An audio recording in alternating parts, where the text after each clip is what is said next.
What's going on, everybody? I'm here as head of Thrash Wrestling's wild card with the voice of Thrash Wrestling, Smoky. Smoky, you have been pretty well known, I would say, in the BC wrestling scene in the past year or so. Obviously, you're the voice of Thrash.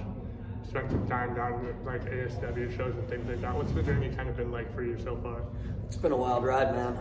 Like I said, I've been the voice of Thrash Wrestling now, coming up on 3 years. I've done 90% of the show solo. Every once in a while, we got my partner and the man who taught me how to do the job, Big Steve McCarthy, coming in and helping out.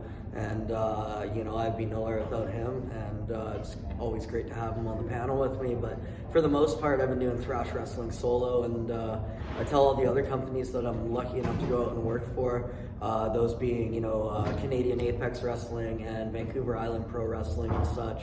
If Thrash Wrestling's doing a show and you can see that they have a marquee, I'm going to be on it. But if Thrash isn't booked that weekend and you're running a show, I'm more than happy to come help out.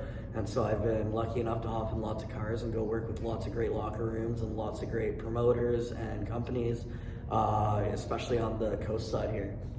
That's awesome. Has there been any experiences or any interactions you've had? Obviously, I'm assuming in that time you probably worked with some pretty high caliber talent in the wrestling world. Has there been anyone who stands out in particular that you've had an interaction with or anything like that, where you're that was a cool interaction kind of thing? Wrestling's a brotherhood. I mean, I'm going to have a cool interaction here tonight at Thrash Wrestling's Wildcard, I'm sure. We got big names here, such as Danny Duggan and the Hillbilly Hound Dog Draco. And, as far as names go, I mean, I'm constantly surrounded by some of the top talent in Canada and in the Pacific Northwest. And then Thrash Wrestling brings in names, and Vancouver Island Pro Wrestling brings in names, and Canadian Apex brings in names, and I've been on a few All-Stars shows with some names. And nothing really stands out in particular, but just getting the chance to do what I love and do it with people that I grew up watching on TV. I always tell people I got the coolest job in the world, and 13-year-old me wouldn't believe the crazy shit I got to do. Yeah, it's one of those things I feel like for you where it's something you would do for free and you're lucky enough to be in a position to get paid to do it kind of thing. Yeah, no, absolutely. Most of the shows I'm going to, I would pay to be at. I would buy a ticket if I wasn't lucky enough to get booked on these cards. And the fact that I am lucky enough to get booked on these cards and have, a presence in the locker room and call these people my peers is everything to me. And I don't take it for granted one bit. Absolutely. And for you, Smoky, if I remember correctly, you kind of started getting your feet wet in the Okanagan wrestling scene around the start of the pandemic. Yeah. Obviously, there's a lot of things that came with that. Yeah, it was about a year before the pandemic. I started as a filmographer working for local wrestling promotions here.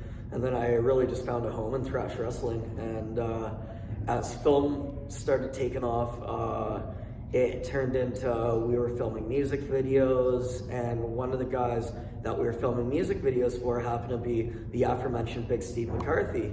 And it got to the point where his music career was conflicting with his commentary career. And so I ended up in a position where he needed a fill-in guy.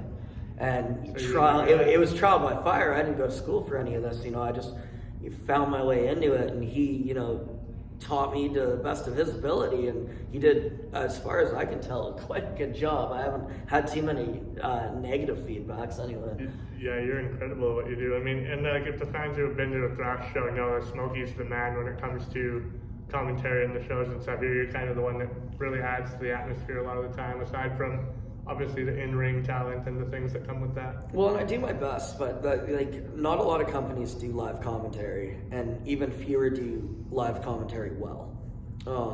I get a lot of people who come up to me and they go, "Oh man, you're really good at what you do. How do you know what to say?" And honestly, I find myself biting my tongue a lot. I've always been a good talker, but it's realistically knowing when to shut the fuck up and let a moment breathe, and let those guys in the ring do what they're paid to do and put on a show. Yeah. It's not the Smoky show up there. If anything, I'm a narrative device between what's happening in the ring to the fans. I'm the narrator. You're like the connecting wire. Yeah, I'm the Morgan Freeman. I'm just there to connect the dots. No less, no more. You know what I mean? If I find myself out there telling jokes and stuff, it's time to quit. Yeah, fair enough. I mean, then you're just filling noise or filling empty noise, I guess, at that point. Correct. Couple more questions here for you, Smoky. If there were to be like a specific lesson you were to think about, like in your time with wrestling that you've learned, what would it be? Never miss a good opportunity to shut the fuck up. That's fair. And one more question here. What is like a fun fact about Smoky that not a lot of people would know? I love kitties. Kitties, like cats? Yeah, my cat is the first person that greets me in the morning when I wake up, the first person I see when I get home off the road. Me and my cat are like tight for life, man. No, yeah, I'm like bubbles in his kitties, man. I love it. Well, thank you for your time, Smoky. I appreciate it. Thank you for having me, brother. I wish you the best in all your futures. Likewise.